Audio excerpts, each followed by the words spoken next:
President Trump has renewed his warnings to Iran against supporting the Houthis in Yemen. Mr. Trump issued his threats as the U.S. forces launched large-scale strikes against Houthi targets, the biggest U.S. military operation since he returned to office. Iran has condemned the attacks, calling them brutal. The first, on Saturday, hit the capital S, reportedly targeting air defenses and radar systems, as well as missile and drone sites. A U.S. official said the strikes, which so far have killed at least 31 people, according to the Houthi-run health ministry, could last for weeks in a social media post.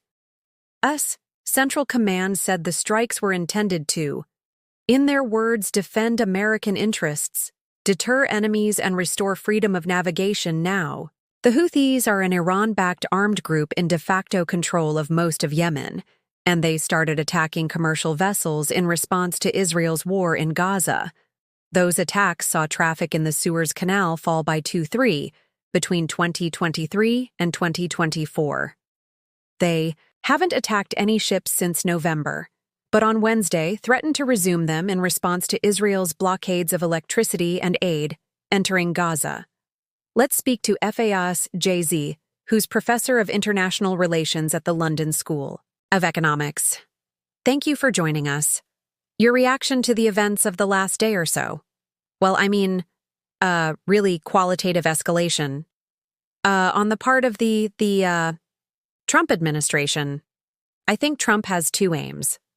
First is to preemptively deter the Houthis from attacking the shipping lanes in the Red Sea. But I think the broader, bigger aim of the Trump administration is to exert pressure on Iran to force Iran to come to the table and talk about its nuclear and ballistic missile programs. And that's why Trump yesterday made it very clear that he will hold Iran responsible for any kind of support for the Houthis. So, and this is not just about 2 days attacks on the Houthis. There are multiple reports that the Trump administration will continue to attack the Houthis and try to destroy whatever military capacity they have.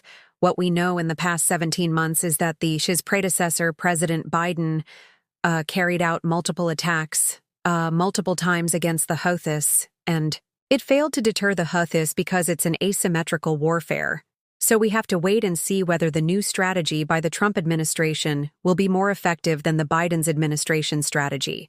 And you say that the Trump administration is keen for Iran to return to the negotiating table over its nuclear program, given that Houthis are directed largely by Iran, and that Iran's other proxy, Hezbollah, has been so weakened in Lebanon. What do you think the chances of that are? Well, I think my reading, and remember, we are speculating that Iran does not really want to get militarily engaged with the United States or with Israel.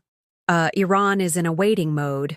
It does not really want to fall into the trap of either Israeli Prime Minister Benjamin Netanyahu or the hardliners within the Trump administration, who really would like to destroy Iran's nuclear program.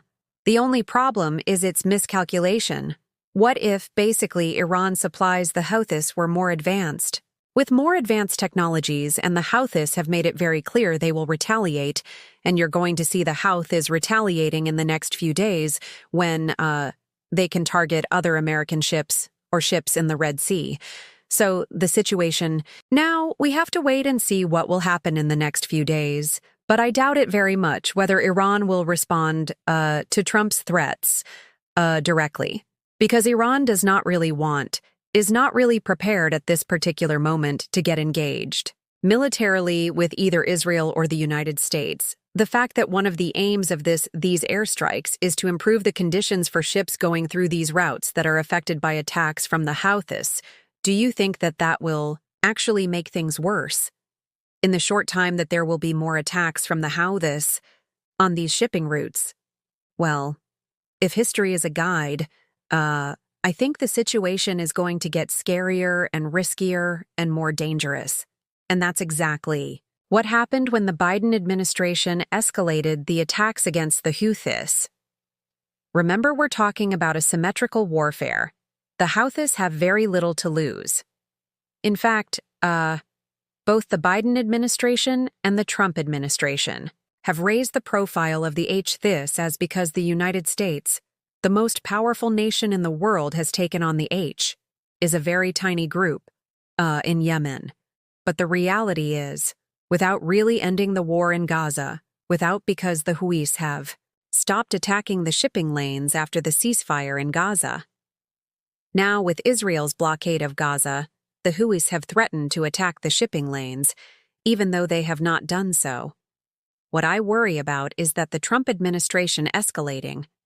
Its response, there are multiple reports coming from Washington saying that some elements of the Trump administration would like to become more militarily engaged and try for regime change in Yemen.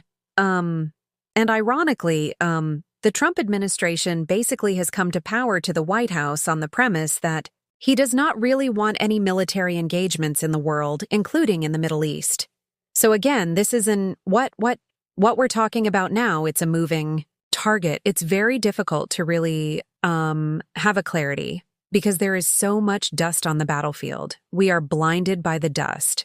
We have to wait and see what will happen in the next few days and next few weeks. Professor Fayaz Gies of the London School of Economics. Thank you very much.